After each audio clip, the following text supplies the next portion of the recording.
Down there, 90,000 men are dying in the smoke. But up here, on Little Round Top, the war is already over. A Civil War musket has a range of 400 yards.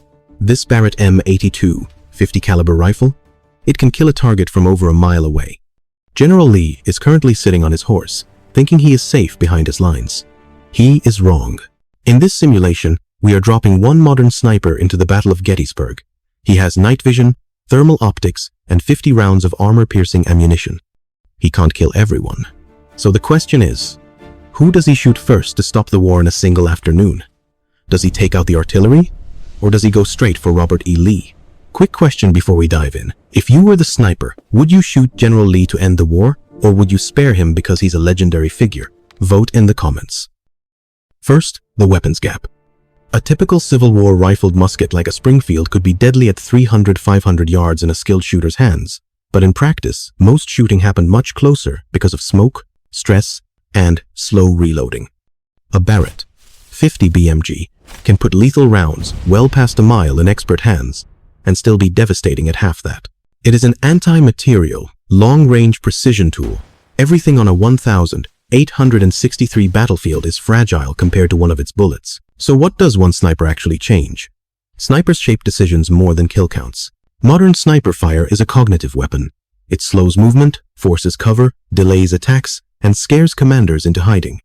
That's been true since snipers began to be studied. Removing key individuals or simply suggesting a hidden shooter changes how units behave. The math.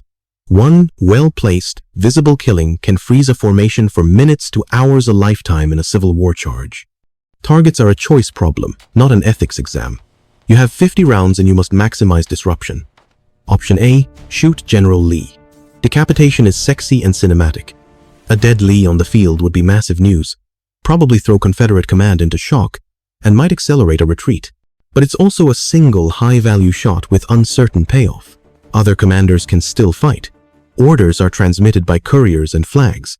Armies in 1863 were surprisingly resilient to the loss of one man. Option B, break the artillery. Civil War battles are artillery-heavy. Guns impose lethal long-range fires that shape every attack and defense. Modern sniper rounds can disable crews, officers, and fuse lines on wagons. Knock out a battery, and you lower the enemy's ability to smash infantry or interdict your own lines. Repeated hits on gunners and officers cause batteries to pull back or fire ineffectively, which directly reduces casualties and may halt an assault. That multiplies. One silenced battery can change the odds for an entire brigade. Option C, target logistics and signals officers, couriers, messenger horses, flag parties. Break the chain of command across the front. That is slow violence.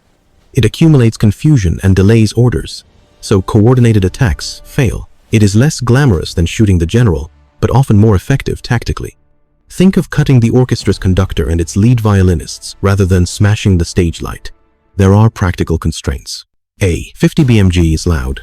The first crack will sing like thunder in 1863 ears. Smoke and muzzle flash may reveal a rough bearing. Civil War soldiers were practiced at spotting. Echoes, flags, and observers on ridges could triangulate. So your sniper cannot be a statue. He must shoot, then move. Fire and relocate is mandatory. He has excellent optics for night or early morning, but daylight Gettysburg was dusty, smoky, and full of obstructions, good for concealment, bad for long shots. Let's pick the winning rule of thumb. If your objective is to stop the battle that afternoon, to deny Pickett's charge or hold Little Round Top, you should prioritize artillery crews and brigade commanders in that order, then move to flag parties and messengers. Here's why.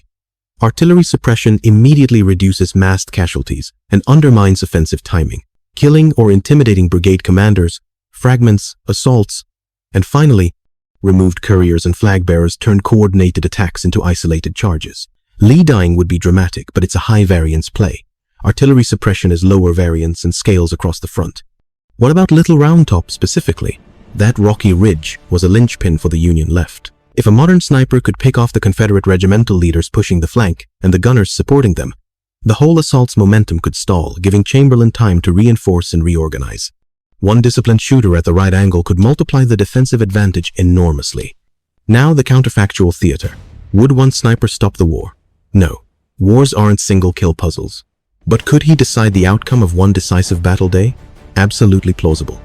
A handful of high-value kills aimed at artillery and command nodes, combined with disciplined hit-and-move tradecraft, could turn a collapsing offensive into a muddled retreat.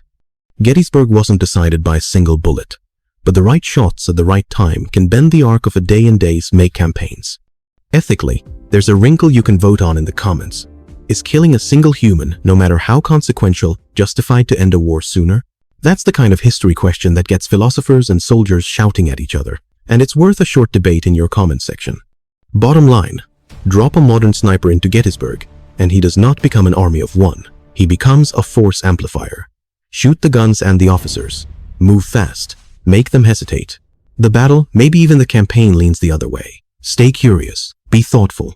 And tell me, would you take Lee and risk the gamble? Or pick artillery and bank on steady, boring effectiveness?